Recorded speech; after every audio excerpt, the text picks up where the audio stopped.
welcome to the XBlock Summit here in Bali. We have Chia, the Regional Head of Southeast Asia and Council Member for NEM Foundation. Nice meeting you, Hi, Stefan. Pleasure to be here. So I think the whole cryptocurrency space has actually blown up in 2017, but however has taken quite a bit of a hit.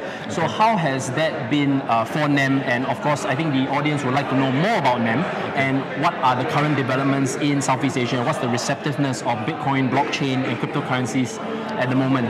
Well, for NEM Foundation, we are one of the early blockchain protocols that people build their blockchain projects on top of NEM blockchain. So essentially for us, especially in Asia, what we're trying to do is always to actually go out there and to promote and to introduce our blockchain to companies and governments who want to build their applications on the NEM blockchain.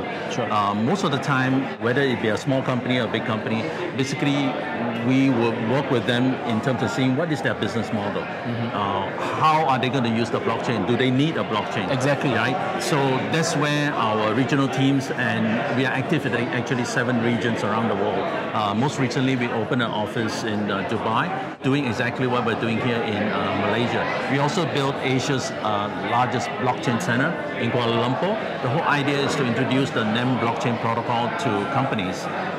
Over the past 1.5 years, I think for NEM, what we always concentrate on is how can you utilize the blockchain for your use case, be it a company or a startup or a web platform that, or a mobile app that you're trying to build. The reason why we're here is because we got invited by our partner, X, yes, who is powered by a NEM blockchain for the Expo's POS terminals. Yeah. So currently in terms of region, which ones do you feel are the most dynamic and are continually showing growth and of course hopefully adoption? In Asia, I think it's where a lot of innovations are happening, a lot of new applications of blockchain. I've heard of a lot of very interesting models. Tokenized assets is another area that's growing. There's also very high interest in cryptocurrency as an investment for many people across Asia. And don't forget, we actually combine within Asia with nearly 800 million people just in Southeast Asia alone. So I think that's where the scope and interest is. And which industries in particular is NEM kind of focused on? I mean, I understand that cryptocurrency and blockchain adoption and technology is actually very broad-based, but do you feel that there are certain sectors that will do better or will adopt the technology faster than other industries?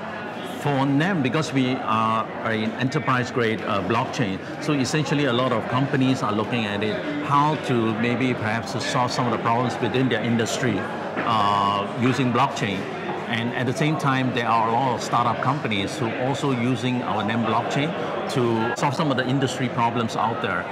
Governments are also looking at perhaps how to use blockchain within government systems, especially in Malaysia, where we recently had a new change in government. They are looking at how blockchain is able to provide that transparency and perhaps a traceability for some of the many things that needs to go on in government systems. So I think in Asia, that's where the opportunity is for us as NEM blockchain. Okay, so for regulations, maybe let's come to a little bit about that. With regards to regulations and of course companies trying to adopt the technology, do you feel that right now that is going to be one of the major challenges or hurdles that companies who are trying to, of course, integrate blockchain, is that going to be quite a bit of an issue? For us, we only talk about blockchain, the technology first, of right? Course. Then at the same time, most of my time I spend is actually doing evangelizing and explaining to people who may not have had the deeper understanding of what blockchain is all about. Because sometimes in Asia, they read blockchain is Bitcoin. We're trying to kind of separate and create that understanding, because I believe that the adoption comes from understanding. The moment they understand what blockchain is capable of, and that cryptocurrency is only one of the many applications of blockchain, right? Blockchain in itself is a whole new world. And this is a technology that will probably stay with us for quite a while. So I think once people have that understanding, both companies, regulators, or governments, once they understand this, I think that's where the adoption will increase. And I see this happening in various countries in Asia, and it makes our job a lot easier day to day. Definitely. Yeah. So one final question. With regards to the current bear market that we've been experiencing, how do you feel that next year, are you more positive, or are the companies at the moment, are they kind of deterred by the current bear market? Well, I think everybody needs a rest. So, and of course, things happen in cycles, and I believe right now, perhaps the cryptocurrency market is going through a cycle, right?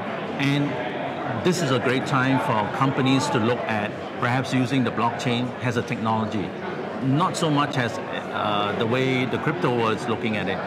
At the same time, this is also a good time for companies to start looking at capacity building, right?